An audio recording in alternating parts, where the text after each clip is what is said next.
Have you ever wondered how many versions of yourself you can be in a single 24-hour period before you forget which one is real? For me, the number is 2. There is the Mina who exists in the bright, clean lines of a Houston coffee shop, laughing so hard that iced latte almost comes out her nose. Then there is the other one, the one who exists in the soft, saffron-scented light of my parents' home. That day, I started as the first. The sunlight slanted through the window, catching the dust motes dancing in the air and warming the back of my neck. Across the small table, David was mid-story, his hands sketching shapes in the air, his blue eyes crinkling at the corners. He was explaining some obscure historical feud between two long-dead European monarchs, but he made it sound like neighborhood gossip. It was one of the 1,000 things I loved about him. And so the Duke, in a moment of sheer pettiness, sends the king a single, very pungent goat for his birthday. He finished, leaning back with a triumphant grin. I was still giggling. A goat? Seriously? A goat, he confirmed, sipping his coffee. History, my love, is just a series of very serious people doing very ridiculous things. His thumb found mine on the table, tracing circles over my knuckles. It was such a simple, thoughtless gesture, but it sent a wave of warmth through me that had nothing to do with the sun. Speaking of ridiculous things, he said, his voice turning softer. What do you say we do something completely unproductive this weekend? I was thinking we could finally drive out to hill country, find a little cabin, hike, stare at the stars, breathe. It was perfect. A whole weekend of just this. Just us. Yes, I said, maybe a little too quickly. I would love that. I could already feel the city falling away, the weight on my chest lifting. I would just have to figure out the excuse. A pharmacy conference? A sick friend? The lie came so easily now, a well-worn groove in my mind. For him, it was a simple question. For me, it was a complex calculation of risk and deception. The drive home was always a decompression chamber in reverse. With each mile that took me from David's world in Montrose to my parents in Sugarland, the pressure increased.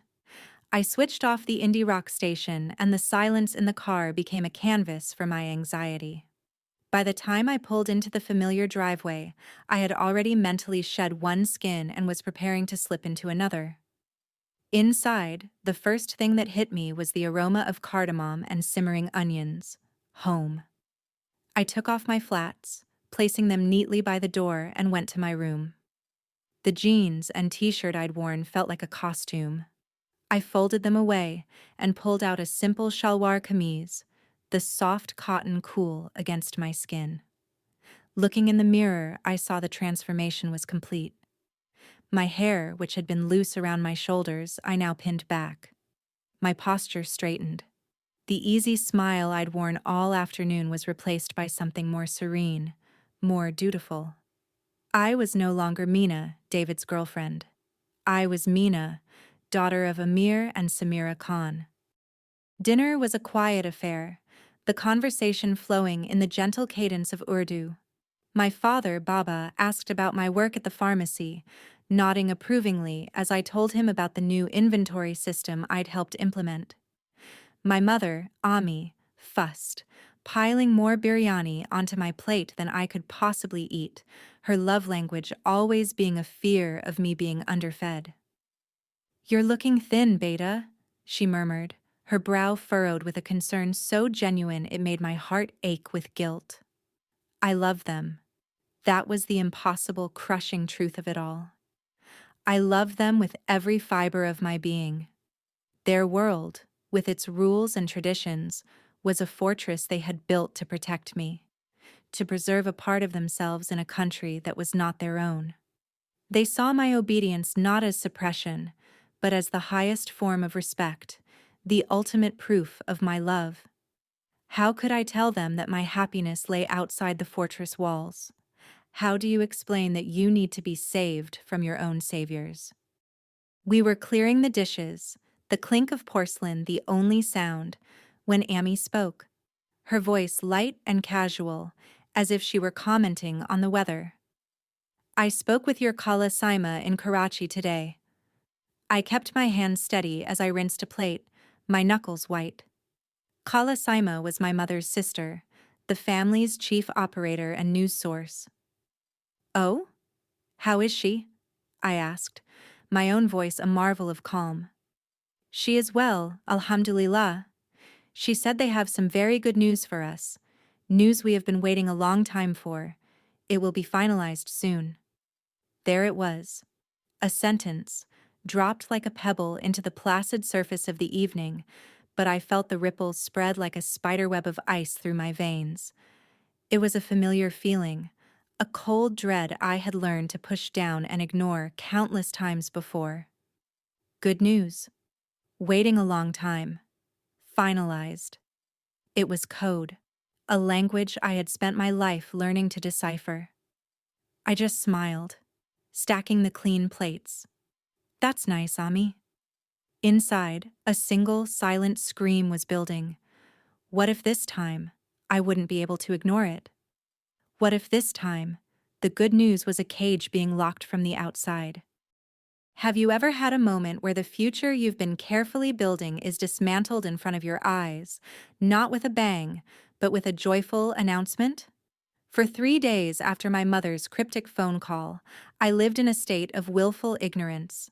I told myself I was overreacting, that the good news was probably about a cousin's graduation or a new business venture. I floated through my shifts at the pharmacy, texted David about our upcoming trip, and meticulously avoided the silent, ticking bomb in the center of our family home. The explosion came on a Saturday. There was a strange formality to the air all day. My mother had made all my favorite foods, and my father, instead of retreating to his study after lunch, lingered in the living room, flipping through a newspaper without really reading it. The summons came just as the afternoon light began to mellow. Mina, Beta, Ami called from the doorway of the living room, her voice soft but firm. Come sit with us. Baba and I have something to tell you. My heart didn't just drop. It plummeted. This was it.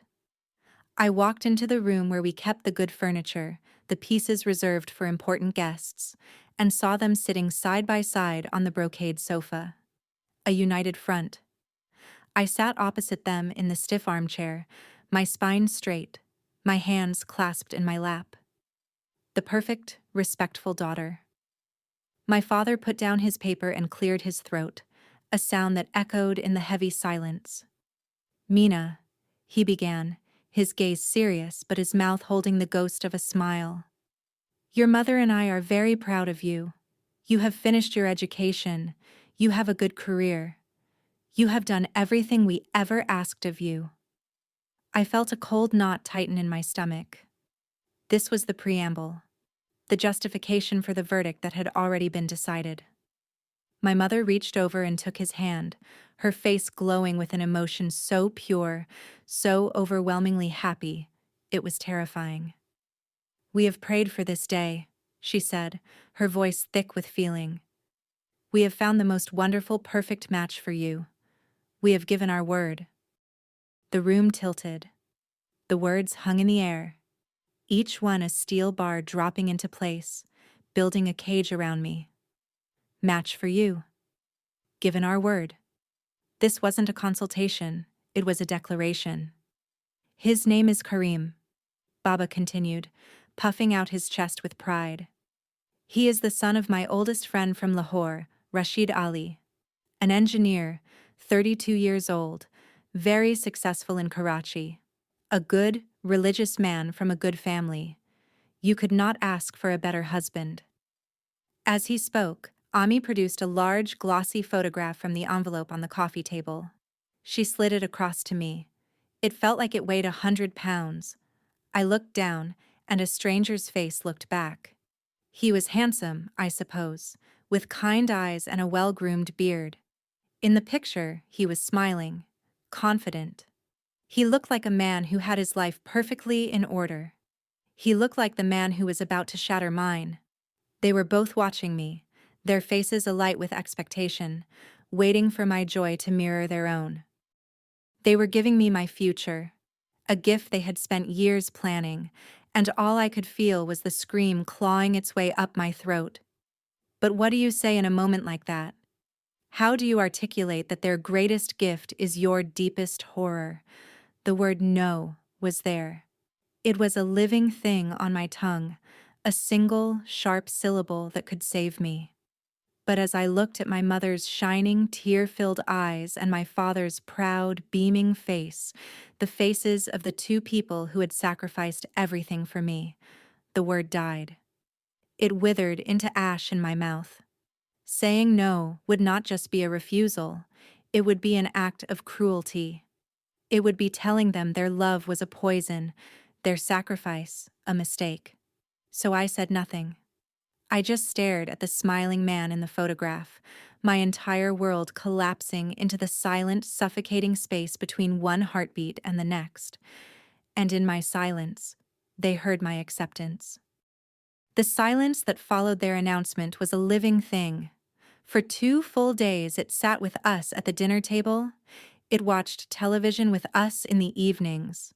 It tucked me into bed at night. The shock had morphed into a low-frequency hum of panic, a constant vibration just beneath my skin. I needed a plan.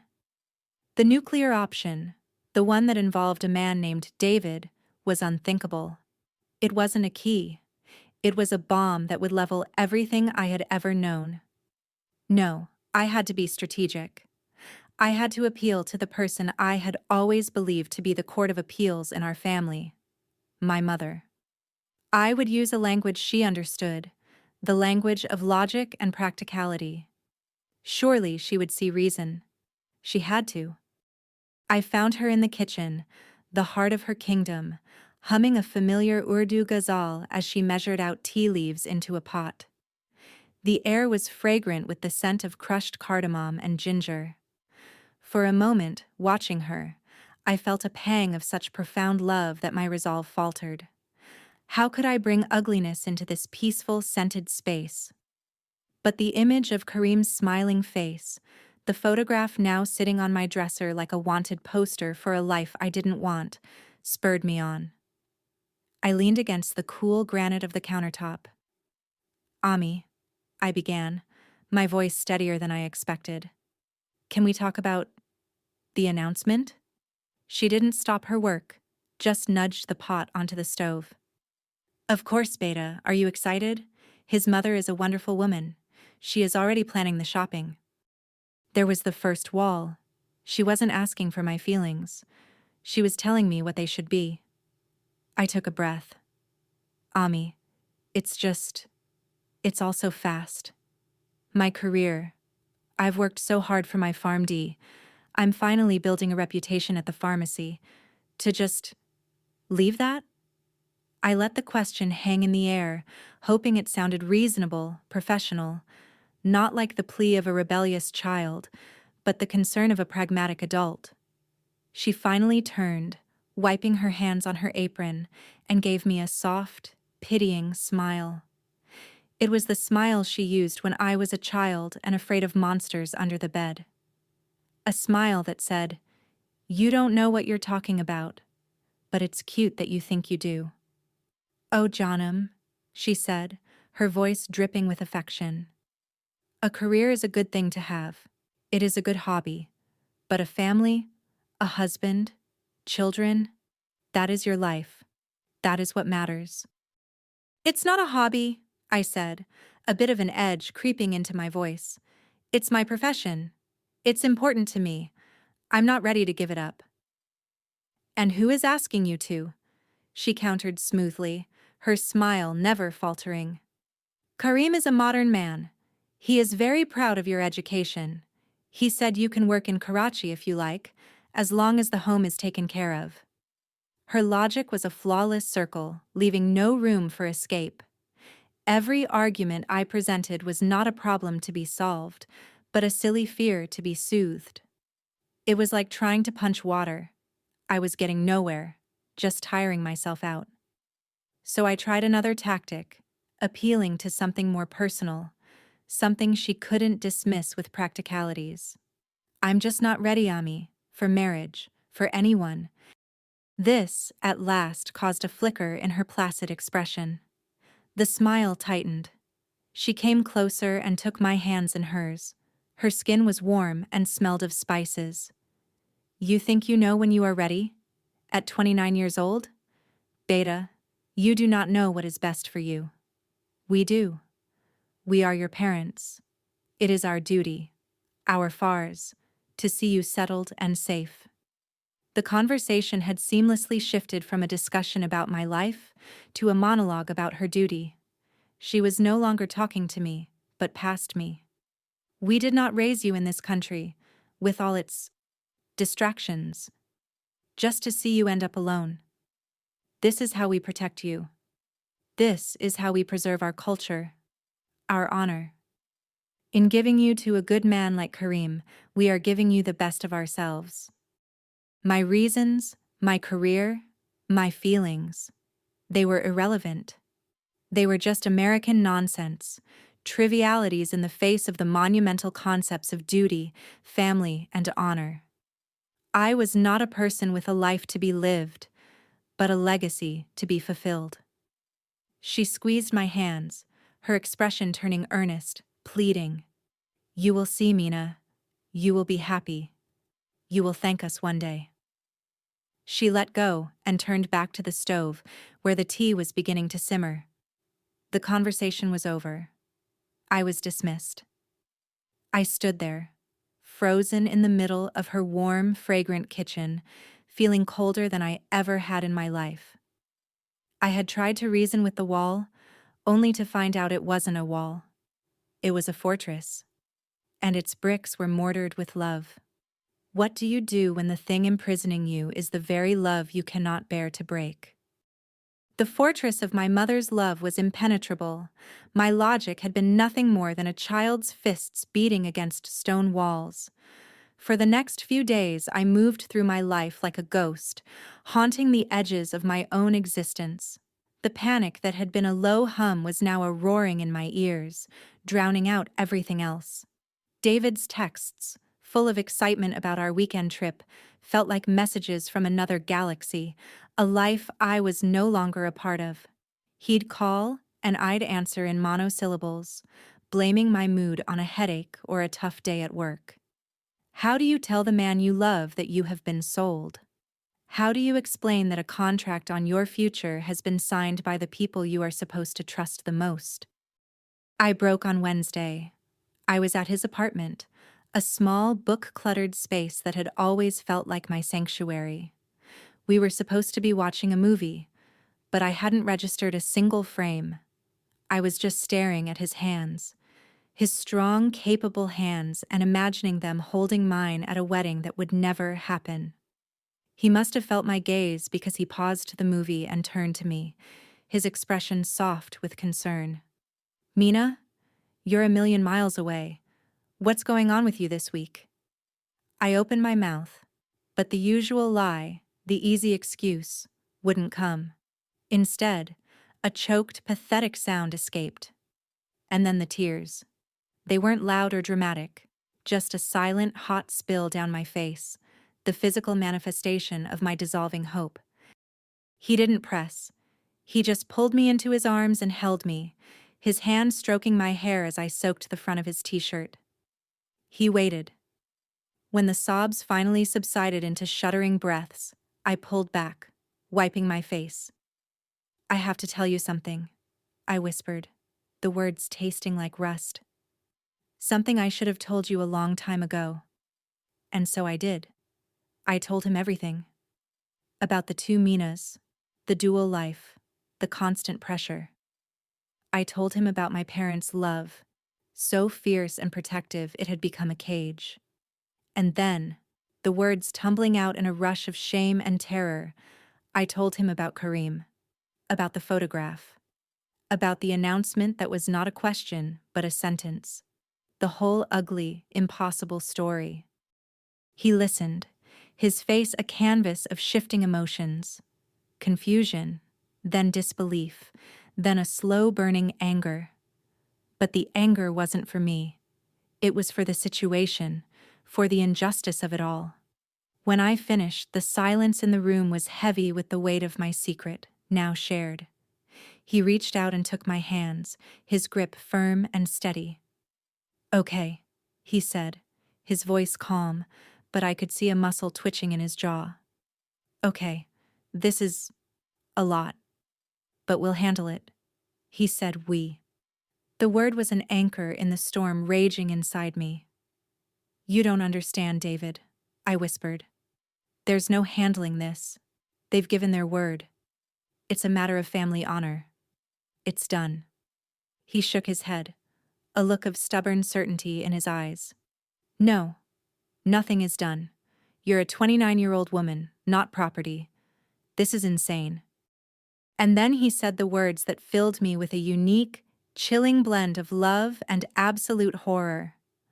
"I'll go talk to them," he said, as if it were the most obvious solution in the world. "I'll go with you. We'll sit them down, and I'll introduce myself. I'll tell them how much I love you. I'll tell them I want to marry you. When they see that you're happy, that you're loved, they'll have to understand." I stared at him, my heart breaking.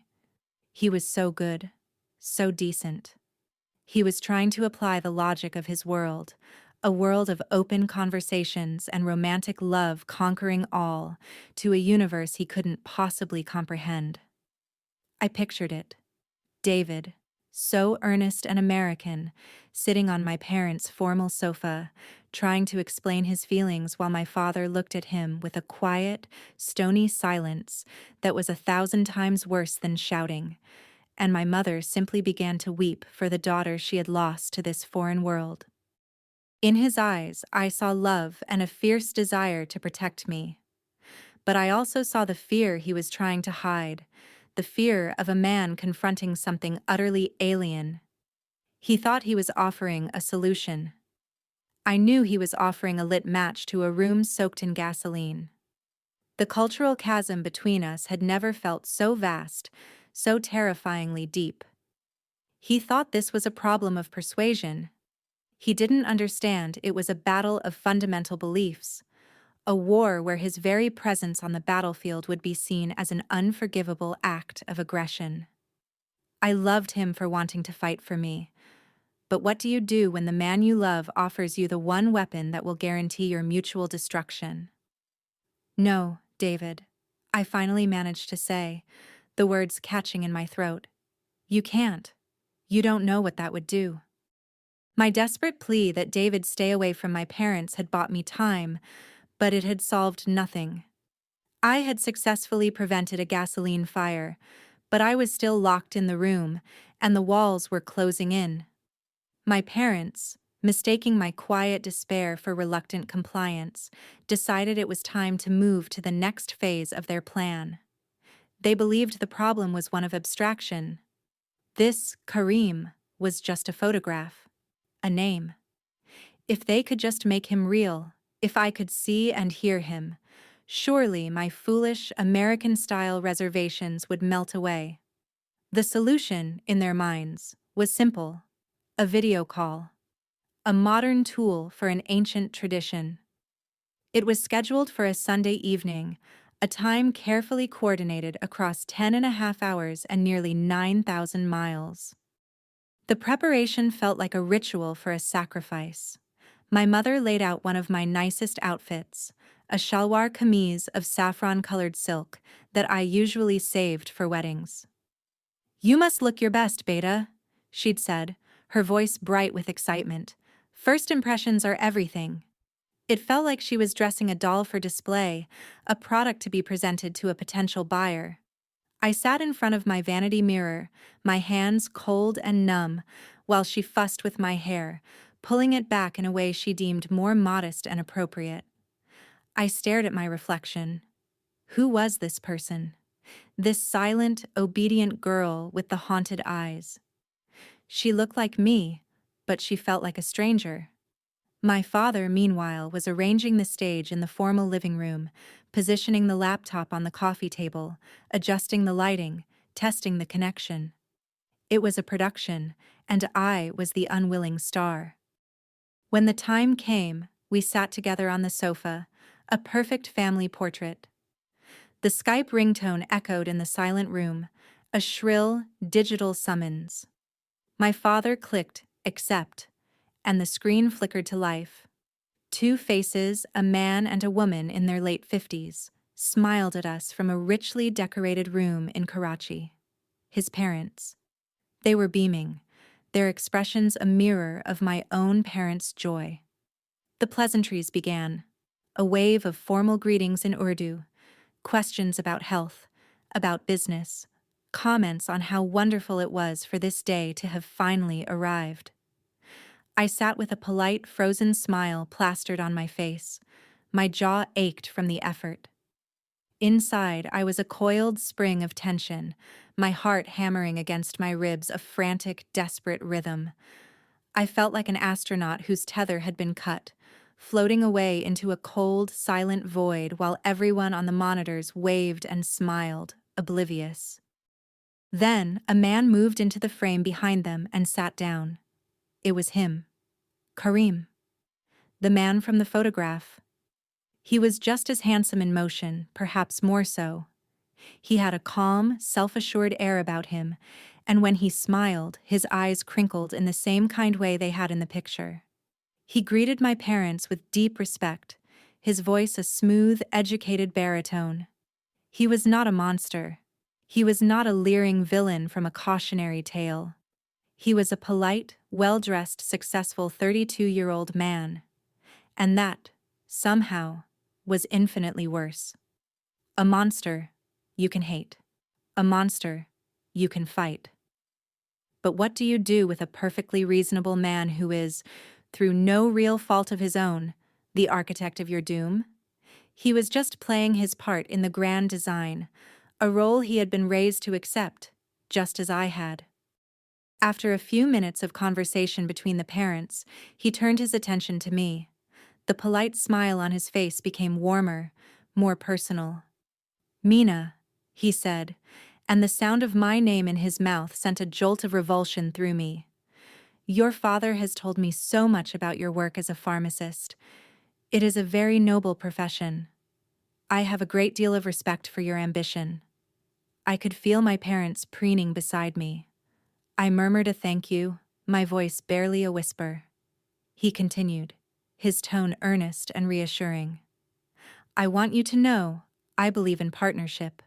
We will build a modern family, but one that remembers its traditions. You should not have to worry about giving up your career. Of course, the family must always come first, but I am sure we can find a balance that makes everyone happy." It was the most terrifying thing he could have possibly said. It was a perfectly constructed cage, gilded with the language of progress and understanding. He wasn't demanding I be a docile housewife. He was offering me a compromise, a balance that was already defined entirely on his terms. He was reasonable. He was accommodating. He was, by the standards of my world, the perfect man. And in that moment, I understood the true nature of my predicament. I wasn't fighting a person.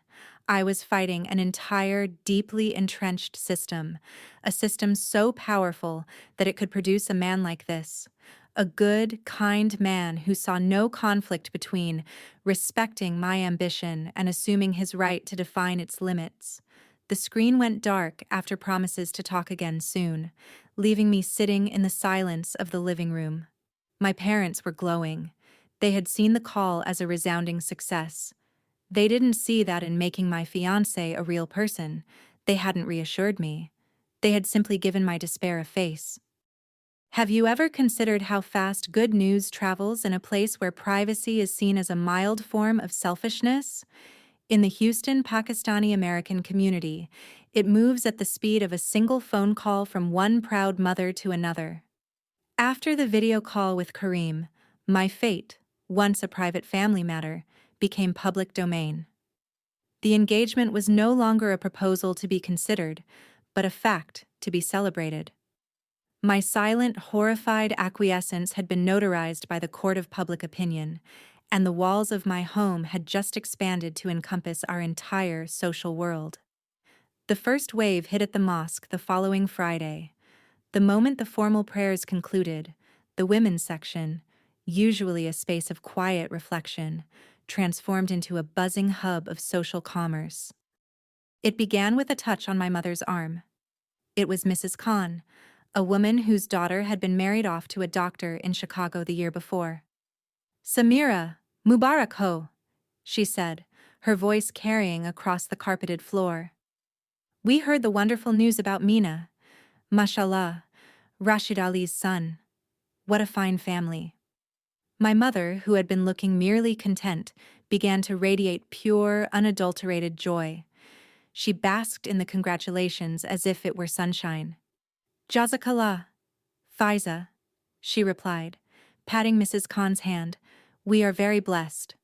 Then, all the eyes turned to me. I was no longer just Mina Khan, pharmacist.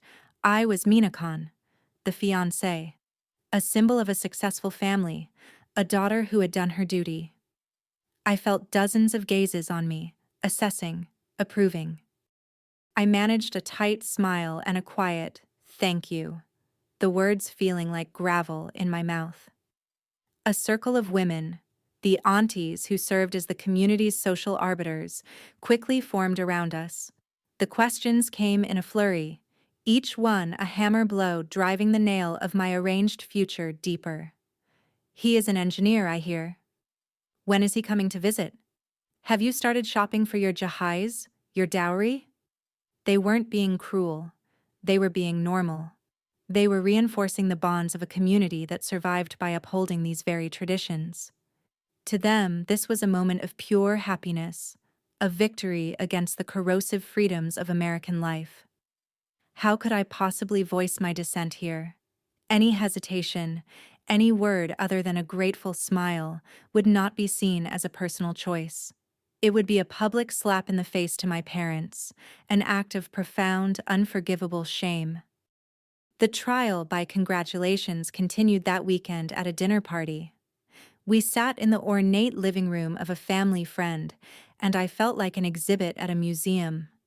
Everyone wanted to offer their blessings, to share a story about Kareem's family, to tell my parents what a wonderful job they had done. My father, usually a reserved man, was expansive and proud, accepting the handshakes and pats on the back from the other men. He was no longer just Amir Khan, the quiet immigrant who ran a small business. He was the father who had secured a brilliant match for his daughter, fulfilling his ultimate patriarchal duty. I watched him, and I saw a man completely secure in the rightness of his actions. He was not a tyrant. He was a patriarch, validated by the praise of his peers. I realized then that the cultural chains holding me were not just two people, my parents.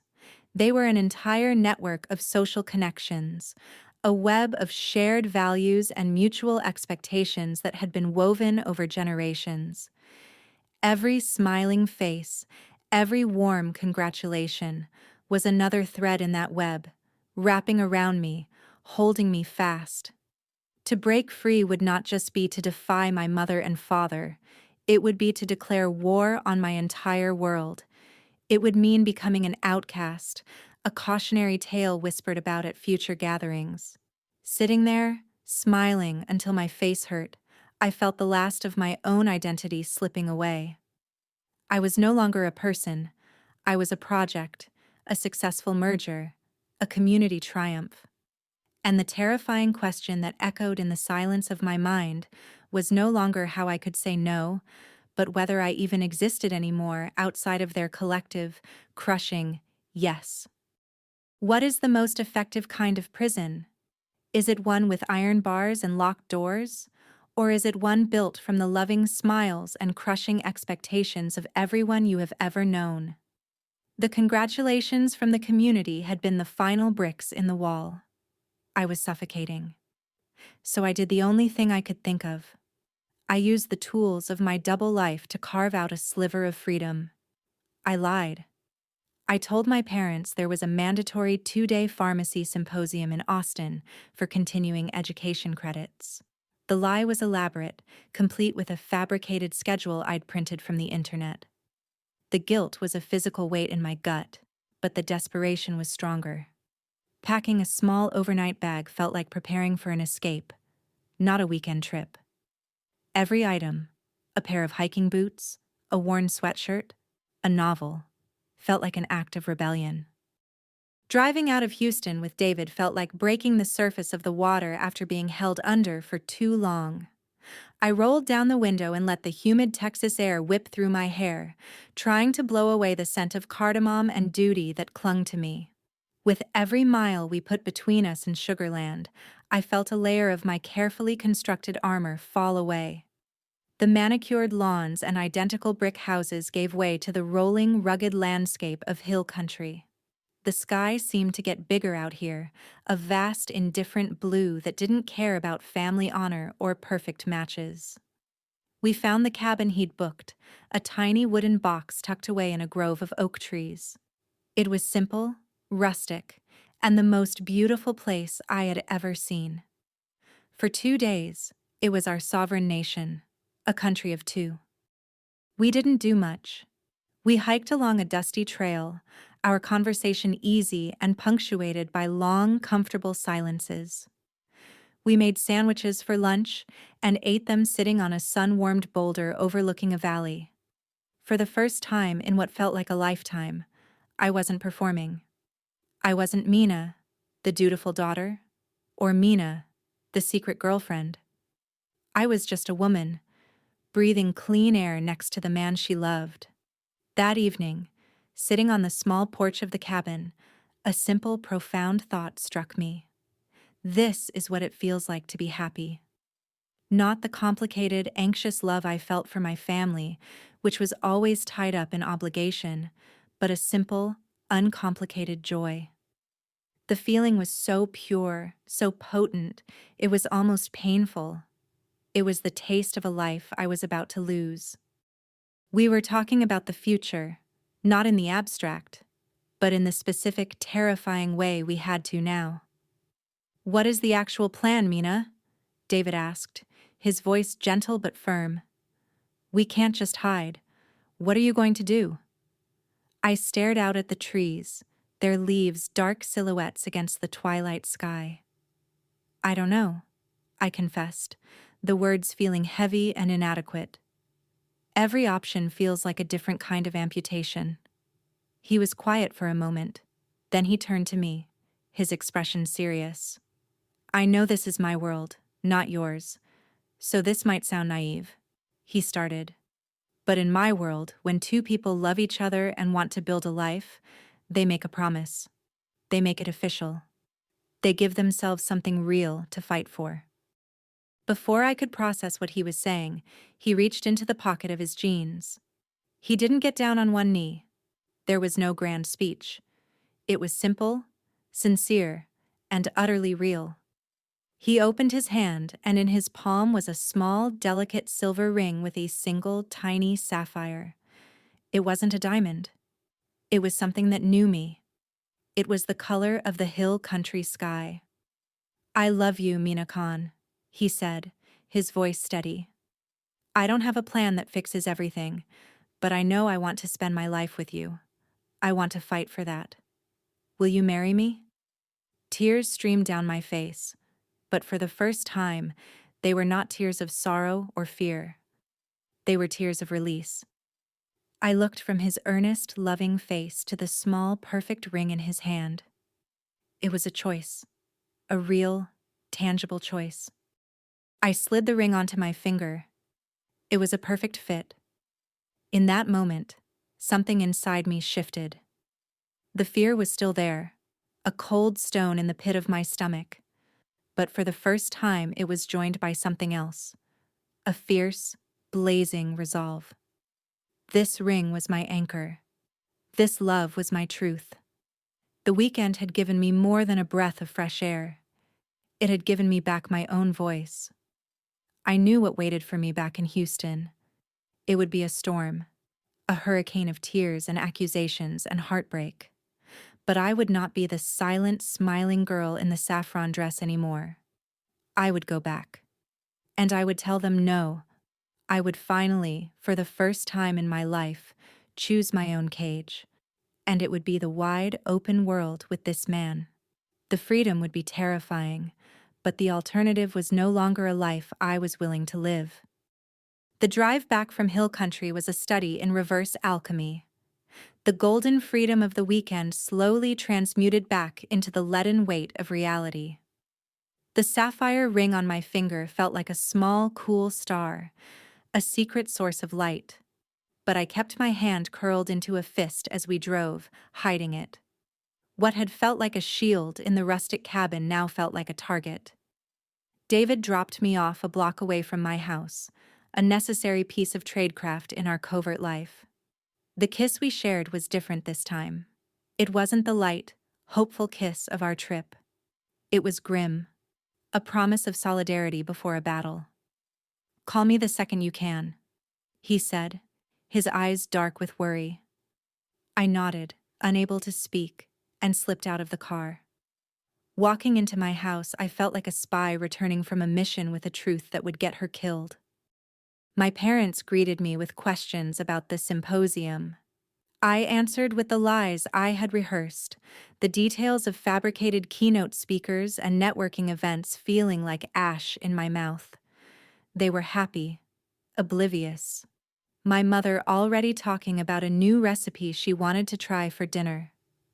I watched them, my heart a painful knot in my chest. They were not my enemies. They were my captors. And they loved me more than anyone, except for the man they could never know.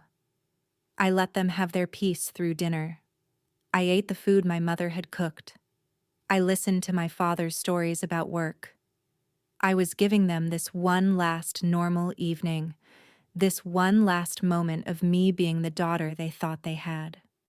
It was the cruelest, kindest thing I could do. The moment came after the dishes were cleared. They were in the living room, a scene of perfect domestic tranquility, immersed in the blue glow of the television. I walked in and stood before them, my shadow falling over the flickering screen. My father looked up, annoyed at the interruption. "Mina, what is it?" I took a breath, the ring on my finger suddenly feeling immensely heavy. "I need to turn off the television," I said, my voice quiet but firm. "I have to tell you something." Something in my tone must have alerted them. My mother muted the volume, her brow furrowed with a mixture of curiosity and nascent anxiety. I did not sit down. I needed the strength of standing. "I appreciate everything you have done to arrange the match with Kareem," I started, the formal words feeling ridiculous. "But I cannot go through with it. I am not going to marry him." The silence that followed was absolute. It was not an empty silence. It was dense, heavy, sucking all the air from the room. My father's face, which had been slack with surprise, hardened into a mask of disbelief. My mother just stared at me, her mouth slightly open, as if she couldn't comprehend the words I'd spoken. "What did you say?" Baba's voice was dangerously low. "There is another person," I said, forcing the words out. "I am in love with someone else. And he has asked me to marry him." Then I did the one thing that made it all irrevocably real. I held out my left hand. The small sapphire on my finger caught the lamplight, a tiny spark of blue defiance in the warm, saffron-colored room. It was not a spectacle. It was a simple silver band, a quiet, undeniable fact. The explosion, when it came, was worse than anything I could have imagined. It was my father who erupted first. He shot to his feet, his face suffused with a dark, furious red. "What is this?" he roared, his voice a physical blow. "What is this nonsense? An American boy? You have brought shame, poisor, on this house, on my name. I gave my word to Rashid Ali. My word. You have made me a liar." He was pacing, his hands clenched into fists, his entire body trembling with rage. But it was my mother's reaction that truly shattered me. She didn't shout. A terrible, broken sound escaped her lips, and she covered her face with her hands, her shoulders shaking with violent sobs. "After everything," she wailed, her voice muffled by her palms. "After we sacrificed everything to give you a good life, to protect you, this is how you repay us? You throw it all away for some boy? You have become one of them. An American. You have forgotten who you are." Her words were a torrent of grief and betrayal, each one a perfectly aimed blow designed to strike at the heart of my guilt. This wasn't a discussion, it was a verdict. I had been judged and found guilty of the highest crime, ingratitude. The shouting and the weeping went on for what felt like an eternity, a storm of fury and pain breaking over my head. When the initial fury burned itself out, it was replaced by something colder, harder. My father stopped pacing and stood before me, his eyes like chips of flint. "There will be no more of this," he said, his voice stripped of all warmth. "You will call this boy and you will end it. You will call Kareem's family with us, and you will apologize for your foolishness." "I can't do that," I whispered. His jaw tightened. "Then you will have no way to continue this dishonor. Give me your phone, and the keys to your car." It was not a request. I stood frozen for a moment before I numbly reached into my purse. I handed him my phone, my lifeline to David, to my other self. Then I placed the car keys in his outstretched palm. He closed his hand over them, and just like that, the world outside my front door ceased to exist. I was a prisoner in my own home. The battle I had dreaded was over. I hadn't realized it was only the first skirmish in a much longer war. Have you ever heard a house scream? Not with voices, but with the lack of them. For 3 days after they took my phone and keys, our home became a museum of unspoken rage. Every closed door, every plate set on the table with a little too much force, every time my mother's eyes slid past me as if I were a piece of furniture. It was all a form of screaming. I was a ghost in my own life, confined to the rooms I grew up in. The silence was a weapon, and it was being used to wear me down, to make me break. I spent the hours reading books I'd already read, my mind not absorbing a single word, every nerve ending straining for the sound of a car, for a sign that David was out there, that he hadn't given up. But there was nothing. Just the thick, suffocating silence of my parents' disappointment. The shift in strategy came without warning. It wasn't an announcement. It was a final, desperate move in a chess game I was losing badly. My mother entered my room without knocking, her face a pale, determined mask. She didn't look at me, but at the wall above my head. "You have left us no choice," she said, her voice flat and devoid of its usual warmth. "Your father and I have talked. You are confused. You cannot see what is good for you because this boy has put ideas in your head. So, we are bringing the good thing to you." I stared at her, my blood turning to ice. "What are you talking about?" She finally met my eyes, and in their depths, I saw not malice, but a terrifying, absolute conviction. "We used our savings. We have bought a ticket. Kareem is coming to Houston. He will be here in 2 days." If I thought I had known panic before, I was wrong. This was a new dimension of terror. The threat had always been an ocean away, a handsome face on a screen. Now it was being given a body, a boarding pass, a physical presence that would invade my space, my home, my life. It was a brilliant, cruel strategy. They were making the abstract concrete, forcing a confrontation they were certain they would win. They believed that the real, living, breathing Kareem, so polite, so successful, so perfect, would overwhelm the phantom of my American love affair. They thought his physical presence would be an antidote to my rebellion. The next 2 days were a blur of frantic activity. My mother cleaned the house with a feverish intensity, scrubbing away at imaginary specks of dust. My father made countless calls, arranging, confirming. They were preparing the stage for my surrender. The doorbell rang on Saturday afternoon. The sound was like a gunshot in the silent house. My parents, who had been sitting stiffly in the living room, stood up as one. My mother smoothed her camise. My father cleared his throat. I remained frozen on the sofa, my body refusing to move.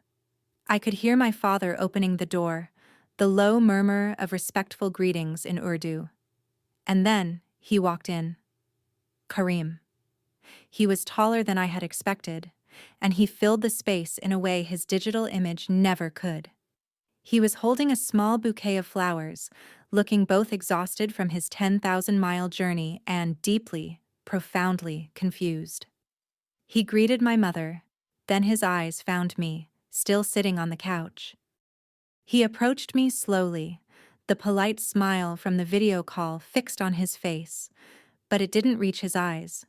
His eyes held a question. He saw a girl who was supposed to be his happy, blushing fiancée, and instead found a pale, defiant stranger who looked at him as if he were her executioner. "Mina," he said, his voice just as smooth as I remembered. "It is a pleasure to finally meet you in person." He tried to talk to me later after my mother had served tea and made stilted, anxious conversation. He sat in the armchair opposite me, leaning forward earnestly. "I confess," he said, his politeness frayed at the edges with weariness and wounded pride, "I don't entirely understand the situation. Your parents told me there was some hesitation." He was trying to be kind, to be the reasonable man he was raised to be, but all I could see was the final physical manifestation of my prison. My parents had played their last card. They had brought the ghost from the screen into my home, hoping he would exorcise my demons. They didn't understand. He was the demon. What do you do when the monster isn't a monster at all? Karim's presence in our home was a quiet, polite, and soul-crushing siege. He was the perfect houseguest. He complimented my mother's cooking, discussed politics and business with my father, and generally behaved like the ideal son-in-law he was intended to be. He treated me with a gentle, almost clinical kindness, as if I were a frightened animal he was trying to coax out of a corner. This relentless decency was a more effective torture than any argument. It painted me as the unreasonable one, the hysterical female disrupting this perfectly sensible arrangement. The house became a stage for a play in which everyone knew their lines, but me and my parents were the beaming directors, certain their production would be a success. My younger brother Amir had been a ghost during the initial explosion. At 18, he had long ago perfected the art of teenage invisibility. He moved through the tense household with headphones perpetually attached, a shield of angsty rock music separating him from the family drama. He was the American one, the easy one, the boy who was given a latitude I had never known. He played basketball, obsessed over his car, and spoke Urdu with a thick, clumsy accent. I had always loved him, but with the distant, slightly resentful affection one has for a sibling who seems to have escaped the burdens you were forced to carry. While I was being groomed, he was being allowed to simply be. So, during these days of my house arrest, I barely registered his presence. He was just part of the background noise, another person in a house that no longer felt like my home. The darkest moments always come just before the dawn, don't they? It's a cliché because it's true. It was late, maybe 2 in the morning. The house was finally, truly quiet, submerged in that deep suburban silence where the only sound is the hum of the refrigerator. I was lying in bed, wide awake, staring at the ceiling and tracing the patterns of the shadows.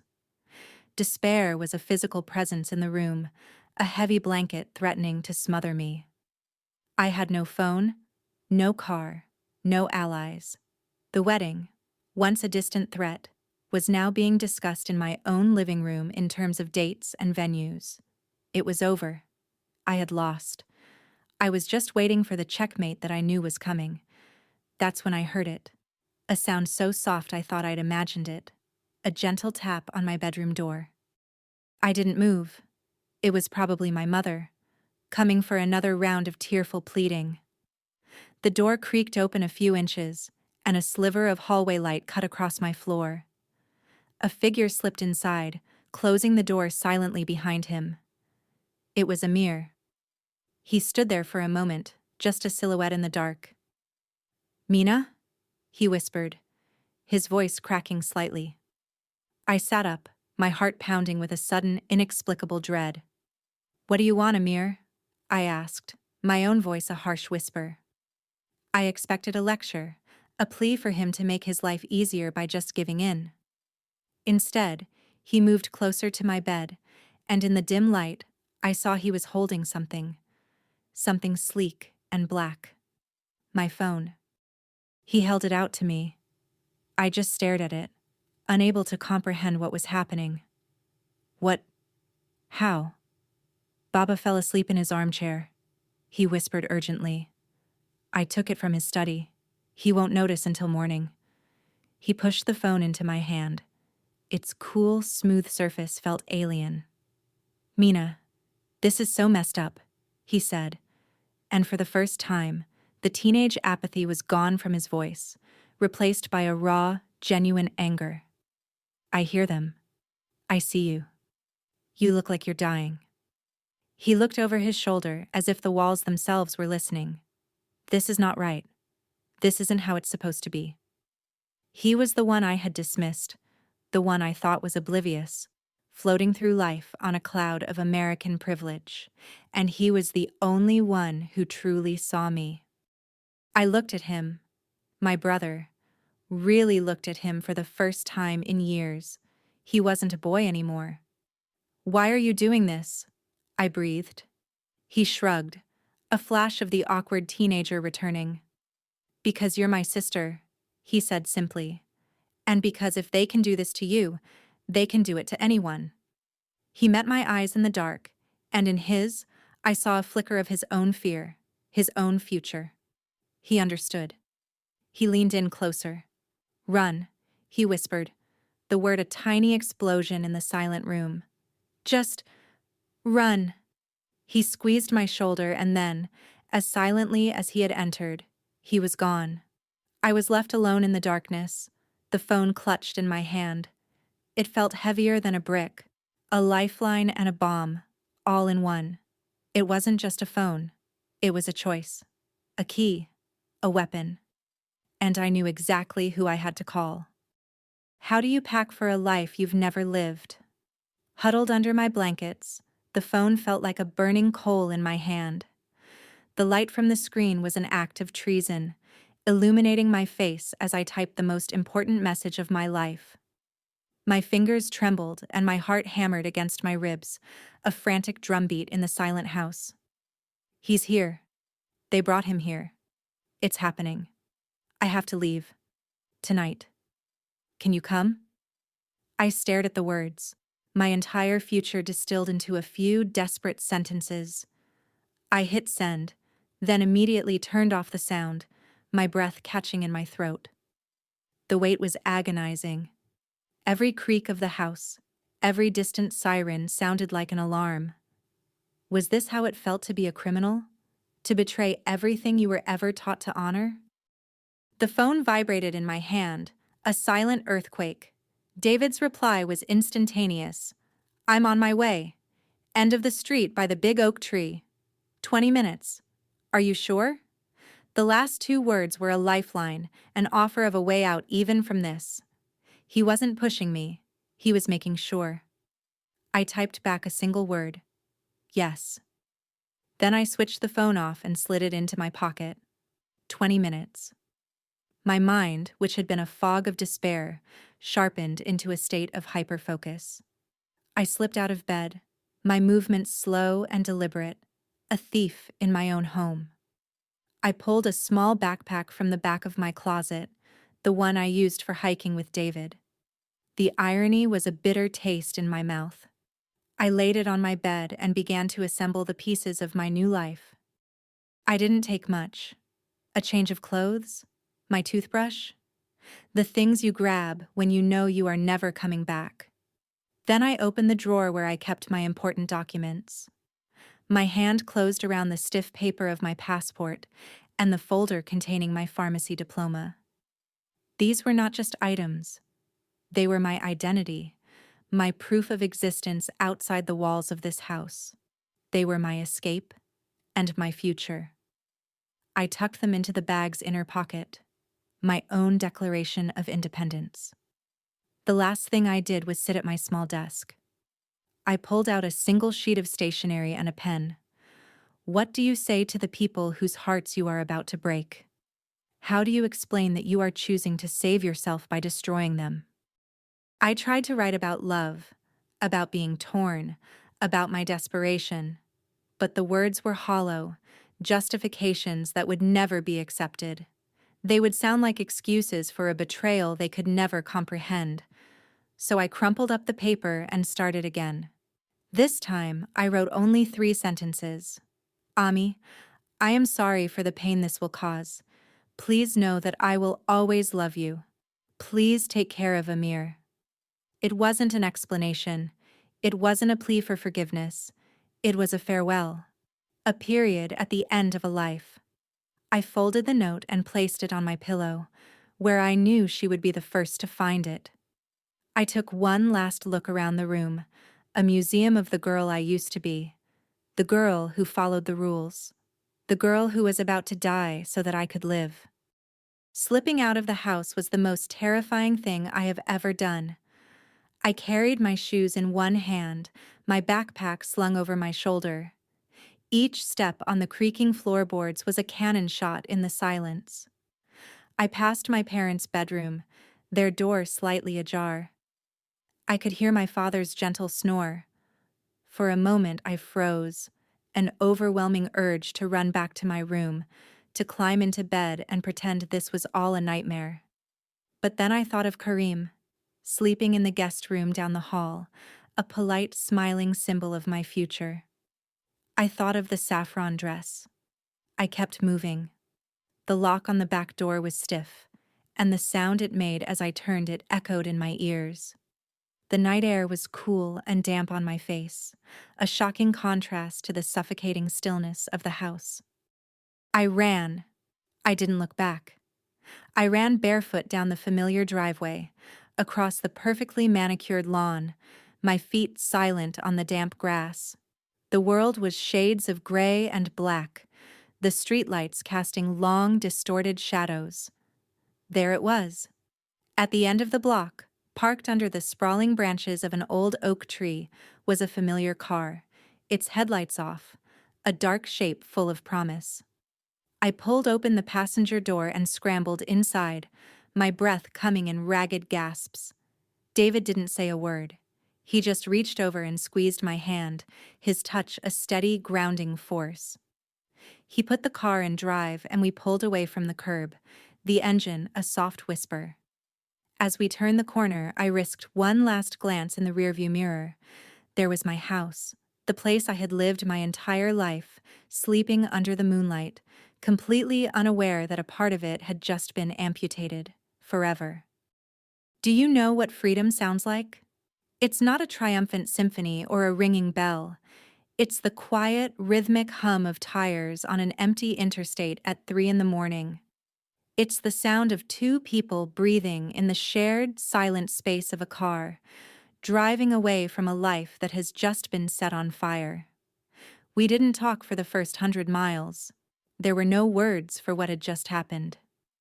David drove, his knuckles white on the steering wheel, his eyes fixed on the ribbon of asphalt unfurling in the headlights. I just stared out the passenger window, watching the dark, sleeping landscape of Texas slide by. Each mile marker was a tombstone for the girl I had been, and with each one we passed, I felt more and more like a ghost. We drove for nearly 3 hours before the adrenaline began to curdle into a bone-deep exhaustion. David finally pulled off the highway, following a flickering neon sign that promised vacancy. The place was called the Starbright Motor Inn, a generic, lonely outpost in the middle of nowhere. The room smelled of stale cigarette smoke and industrial cleaner, a scent so far removed from the cardamom and rosewater of my mother's house that it felt like it was on another planet. The bedspread was a scratchy, faded floral pattern, and a single, ugly painting of a desert landscape hung crookedly on the wall. This was the first palace of my new kingdom. This was the price of admission. I sat on the edge of the bed, my backpack still on, the weight of my entire life contained in a few cubic feet of nylon and zippers. David locked the door and slid the chain across, the metallic clink echoing in the small room. He looked at me, his face etched with a weariness that mirrored my own. "We're safe," he said, though it sounded more like a question than a statement. He sat next to me, not touching me, just being there, a solid presence in the wreckage. I knew I couldn't put it off any longer. I had to know. I had to look into the abyss I had created. With trembling hands, I pulled my phone from my pocket. For a moment, I just held it, the dark screen a mirror reflecting a stranger's face. "You don't have to do that right now," David said softly. "Yes," I whispered. "I do." I pressed the power button. The screen flared to life, and with it came the deluge. It was a digital tidal wave of pain and fury. Over 100 missed calls, dozens of text messages. My thumb hovered over the notification bubble and then I tapped it. They were almost all from my father. They weren't messages. They were verbal blows, each one crafted to inflict maximum damage. He called me a traitor, a whore, a disgrace to his name. He wrote of the shame I had brought upon them, the humiliation of having to face Kareem, of having to call his family in Pakistan and explain this unforgivable dishonor. He wrote that, as of this night, he had no daughter.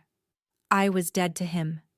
He ended with a string of curses in Urdu, words so venomous they seemed to burn the screen. Then there were the calls from my mother. No texts. Just call after call after call, a desperate, silent plea. I read my own obituary in my father's words.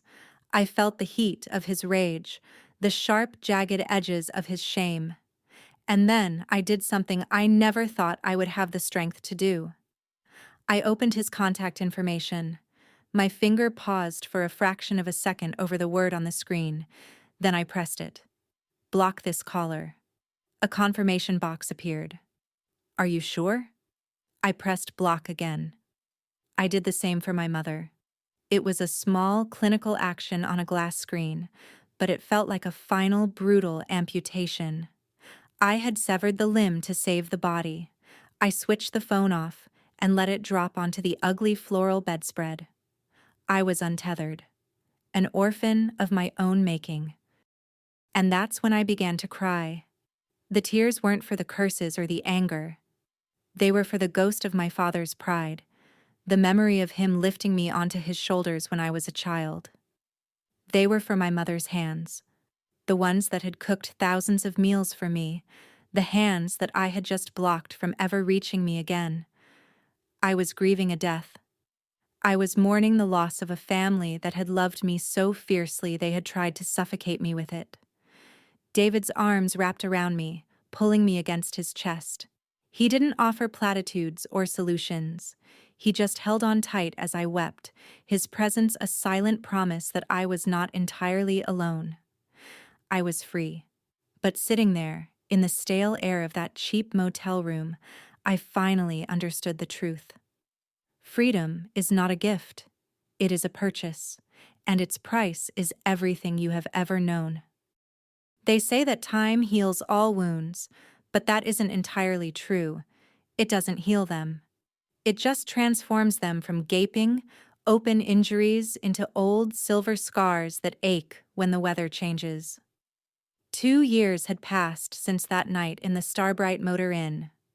2 years since I had ceased to be Mina Khan, daughter of Amir and Samira, and became simply Mina, a pharmacist in a small, quiet town in a state far from the humid grasp of the Texas Gulf. David and I were married. We had a small apartment above a bookstore, and our life was a tapestry woven from simple, quiet threads: the smell of coffee in the morning, the walk to work, the shared silence of reading in the evening. It was a good life, a peaceful life. It was the life I had chosen. The grief for my family had not disappeared. It had simply settled, becoming a permanent part of my internal landscape. It was a quiet, phantom ache, a constant awareness of a missing limb. Sometimes it would flare up unexpectedly. I'd see a mother and daughter shopping together, their heads bent close in easy intimacy, and a sudden, sharp pang would steal my breath. Or I'd catch the scent of cardamom from a spice shop and be instantly transported back to my mother's kitchen, the ghost of her love so palpable it felt like I could turn around and she would be there. But the fear was gone. I no longer lived with the constant low-grade terror of discovery or the crushing weight of a double life. I was just one person now. The cost of that wholeness was a wound I would carry forever, but I was no longer afraid of it. The letter arrived on a Tuesday. It was tucked into our mailbox with the usual bills and junk mail. It was a standard white business envelope, but what caught my eye was the forwarding sticker from my old pharmacy in Houston. My former manager, a kind woman named Linda, must have sent it on. My heart began a slow, heavy thud against my ribs. There was no return address, just my name and the old Houston address written in a familiar, elegant script that I hadn't seen in 2 years. It was my mother's handwriting. For a long moment, I just stood there on the sidewalk, the envelope feeling both impossibly heavy and terrifyingly light in my hand. What new curse, what final condemnation could be waiting inside? Back in the apartment, I sat at our small kitchen table and stared at it. David came and stood behind me, placing his hands on my shoulders, a silent offer of support. With a deep breath, I slid my finger under the flap and tore it open. My hands were shaking. Inside, there was no long, scathing letter. There was only a single glossy photograph and a small, folded note. I picked up the photo first. It was my brother, Amir. He was standing on a manicured lawn in a black cap and gown, a diploma clutched in his hand. He was smiling, but it wasn't his usual easy grin. It was a more mature smile, one that held a hint of pride and a shadow of something I couldn't quite name. He was a man now, a college graduate, and I had missed it all. Then I unfolded the small note. The message was short, just 2 brief sentences written in my mother's hand. "He got into college," it read. "We pray for you." I read the words once, twice, a dozen times. It wasn't forgiveness. It wasn't an olive branch or an invitation to come home. There was no, "We love you," or "We miss you." It was a bulletin from a world I no longer belonged to, a simple statement of fact. But it was not a curse. "We pray for you." It was the language she knew, the language of faith that had both sustained and imprisoned her. It was a thread, so thin it was almost invisible, thrown across the vast, silent chasm I had created. It was an acknowledgement that I still existed, that somewhere in the house I had fled, I was still a thought, a prayer, a daughter. The chasm was still there, vast and deep. But for the first time in 2 years, a single fragile thread of saffron silk was stretched across it, shimmering faintly in the light.